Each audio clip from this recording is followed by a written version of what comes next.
So I was talking to Elijah about how you and him were the two guys representing Indiana last year at NCAAs. How much more exciting is it now that you have two more people with you? It's much more exciting. We got another room, so we got another room we can go to. I don't know, man. We got a good group of guys, so the more guys we get down there, like the better the experience is going to be. Really proud of this guy. Like he really stepped up, had some big matches, and really, he punched his ticket. He didn't wait for anybody to do it for him. He went out there and got it done. So, hey, man, this is great. This is great, and we're moving in the right direction. We just want to keep going. Jake, you got your qualifying spot in pretty dramatic fashion last weekend. How excited are you to be going to your first NCAA Championships as a sophomore? Yeah, I'm really excited. I mean, this is it's kind of something you train towards all year. So it's kind of come into the practice room in mind of the NCAA tournament. So being able to make that step in the right direction is pretty exciting. Nate, it's no secret this bracket pretty loaded for you at 184. Without looking too far down the bracket at some of the potential exciting matchups, have you been able to take any analysis of your first round opponent, or just kind of looked at your path towards the All-American podium? I know who I have first. I haven't looked at my path or anything like that because the tournament is so unpredictable, and I mean every bracket is tough, and it has guys that are tough, and it has guys who may not have wrestled their best wrestling until the NCAA tournament. So, I really try not to pay too much attention to that. Really, I'm just trying to get focused and do everything I can do right now to be ready for that. With all the chaos that happened at your bracket last year, no doubt you know that the tournament's pretty unpredictable, but this being your final collegiate season, what's the kind of motivation for you? This is really the last weekend for you to kind of go out with a bang. I mean, the team, man, that's enough motivation. I got family, motivation. Having these guys supporting me and watching them as their careers start to blossom and take form, I have plenty of motivation to do well. I'm a driven individual, I want to do well, and when you get to this stage and this point, I'm not looking at this is the end of the road. I'm looking at the task at hand. So, I'll have plenty of time to reflect on my career or whatever after, but right now it's just trying to be 100% prepared and, really just, make the best from my opportunity in front of me. Jake, you drew into a little bit of a Big Ten showdown situation in the pigtails at 157. Griffin in that round, the winner between you two gets Jake Short. Is that sort of familiarity something that maybe you're finding comfort in, or maybe something that excites you a little bit more?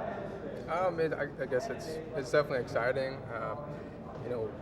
Familiar with both those opponents, so I kind of have a feel for their styles and whatnot. And I guess coming off the mat with them, it's a little bit of a confidence booster, knowing kind of what to expect for sure. So it doesn't really sway me any different way. It's kind of like the same goal. It's an extra match, but in order to get on the podium, you have to beat those guys, whether it's first round or before the first round. Last question from me, Nate. As the only senior in the travel party, as you look down and see a bunch of underclassmen making the tournament, is that encouraging as you kind of leave a legacy and see the program going forward? Yeah, it's definitely encouraging. I mean, me and Elijah are like brothers. He comes to my house every other night or whatever. Me and Devin have a special relationship as far as me drilling with him. Me and Danishek are really grow a really good close relationship especially this last half of the year.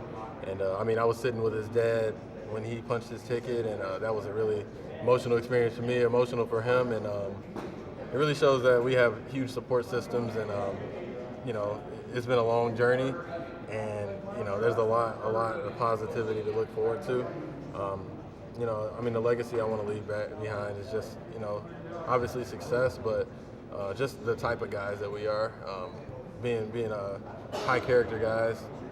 He's probably had the highest character of any guy I know on the team, and I feel like I take a little bit of pride in that, and I don't think I have a role in that. But if guys like this are attracted to the program, that's what we want to bring, because I feel like in the long run, success is not measured in wins and losses, but the relationships you build and who the guys really are. So. Have touched on your support systems today and throughout the whole season. How nice is it to have NCAAs in the Midwest so close, where your support systems can come out and show love to you guys? I mean, it's definitely huge. It's pretty cool. coming up, I mean, I've been in the sport since I was 8 years old, so it's been 14 years now. Having my dad, taking me to tournaments, since I was 8 years old, and all the time, this really is kind of everything leads up to this moment. So it's pretty cool to have him and my mom and other family members there that have experienced the work that I've put in, and have been part of the whole process to be there and kind of see it pay off. Yeah, kind of piggybacking up what he's saying. I mean, it's just the proximity is great. I mean, we talked about this in the beginning of the year with Big Ten's being at Bloomington and then not traveling far, a bus ride over to St. Louis. I've had the privilege of competing in this arena, and it's an awesome revenue for wrestling. And yeah, I mean, anybody who wants to come can come that I know. Yeah, I think it's gift wrapped for us. We got to take it for what it is, because we could be anywhere next year, or I won't be here next year, but these guys could be anywhere next year. So we want to, do well, have a good tournament.